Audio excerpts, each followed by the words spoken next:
ॐ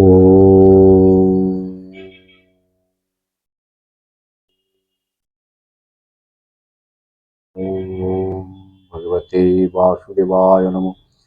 চতুর্দশ অধ্যায় গুণত্রয় বিভাগ যোগ। শ্রী ভগবান বললেন, আমি পুনরায় জ্ঞানসমূহের মধ্যে শ্রেষ্ঠ জ্ঞান বলছি।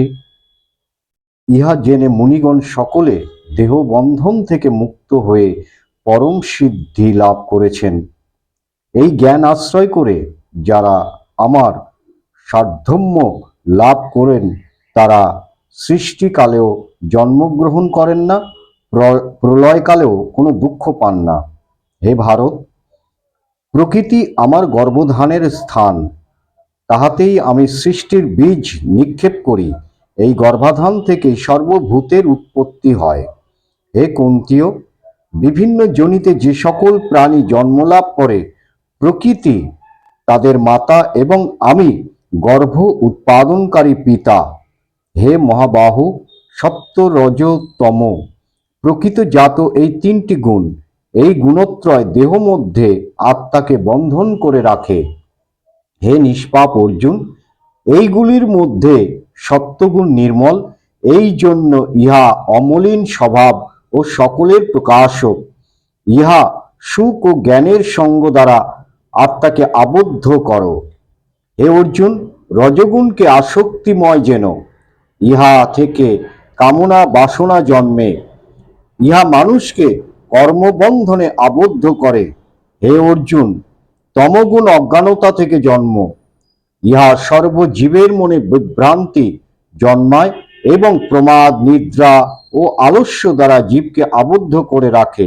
হে ভারত, সপ্তগুণ সুখে এবং রজগুণ কর্মে জীবকে আসক্ত করে, কিন্তু তমগুণ মানুষের জ্ঞানকে ঢেকে কিং কর্তব্য বিমূঢ়তা রূপ প্রমাদের সৃষ্টি করে।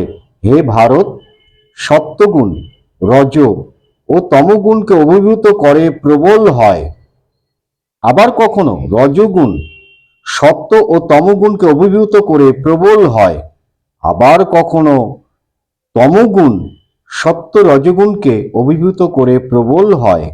যখনই এই দেহের সমস্ত ইন্দ্রিয় দ্বারে নির্মল জ্ঞানের প্রকাশ ঘটে তখনই সত্যগুণ বৃদ্ধি পেয়েছে জানবে।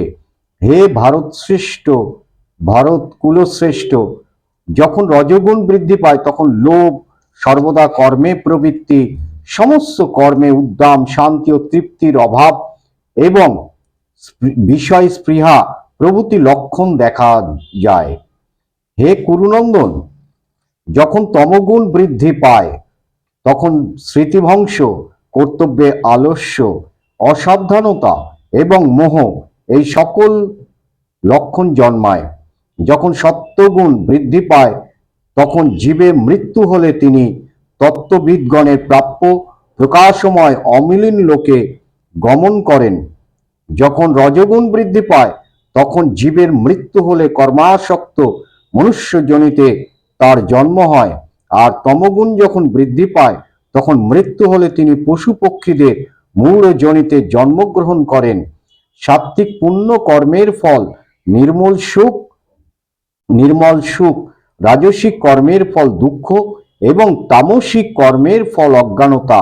পণ্ডিতগণ এই কথা বলেছেন। সত্যগুণ থেকে জ্ঞান উৎপন্ন হয়, রজগুণ থেকে লাভ বা লোভ জন্মে এবং তমগুণ থেকে উৎপন্ন হয় জীবের অসাবধানতা, মোহ এবং অজ্ঞানতা। সত্যগুণ প্রধান ব্যক্তি স্বর্গাদি লোকে গমন করেন, রজগুণ প্রধান ব্যক্তিগণ মনুষ্য লোকে অবস্থান করেন এবং তমগুণ সম্পন্ন ব্যক্তি জঘন্য প্রকৃতির বশে নরকগামী হয়। যিনি সকল কর্ম ব্যাপারে গুণকেই কর্তা বলে জানেন আর আত্মাকে গুণের অতীত বলে জানেন, তিনি আমার পরম ভাব পেয়ে থাকেন। জীব যদি দেহোৎপত্তির কারণস্বরূপ এই তিনটি গুণ অতিক্রম করতে পারেন তবে জন্ম, মৃত্যু, জরা ও ব্যাধি থেকে মুক্ত হয়ে তিনি পরমানন্দ লাভ করেন। অর্জুন বললেন, প্রভু, কি কি লক্ষণ দ্বারা জানা যায় যে জীব ত্রিগুণ অতিক্রম করেছেন? তার আচরণ কি রূপ এবং কি প্রকারে তিনি এই গুণ তিন অতিক্রম করেন। শ্রী ভগবান বলেন, হে অর্জুন, সত্যগুণের কার্য হলো প্রকাশ বা জ্ঞান, রজগুণের কর্ম হলো রজগুণের ধর্ম কর্মে প্রবৃত্তি এবং তমগুণের ধর্ম মোহ। এই সকল গুণ ধর্ম প্রবৃত্ত হলো যিনি দুঃখ বুদ্ধিতে দেশ করেন না এবং সুখ বৃদ্ধিতে আকাঙ্ক্ষা করেন না, তিনি গুণাতীত। তিনি উদাসীনের ন্যায় অবস্থান করেন এবং এই তিন গুণের প্রভাবে বিচলিত হন না। গুণসমূহ নিজ নিজ কার্যে বর্তমান আছে, আমার সহিত উহাদের কোনো সম্পর্ক নাই, ইহা মনে করে যিনি চঞ্চল হন না, তিনি গুণাতীত। যার নিকট দুঃখ সুখ সমান, যিনি আত্মস্বরূপে স্থিত মৃত্তিকা প্রস্তর ও সুবর্ণ যার নিকট সমান, যিনি প্রিয় ও অপ্রিয় এবং আপনার নিন্দা ও প্রশংসাকে তুল্য মনে করেন, যিনি ধৈর্যশীল, তিনি গুণাতীত।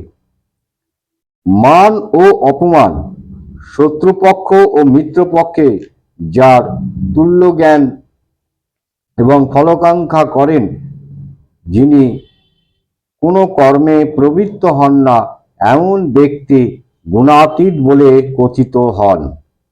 যিনি আমাকে ঐকান্তিক ভক্তি যোগ সহকারে আমার সেবা করেন, তিনি এই সকল গুণ অতিক্রম করে ব্রহ্মা ভাব লাভে সমর্থ হন।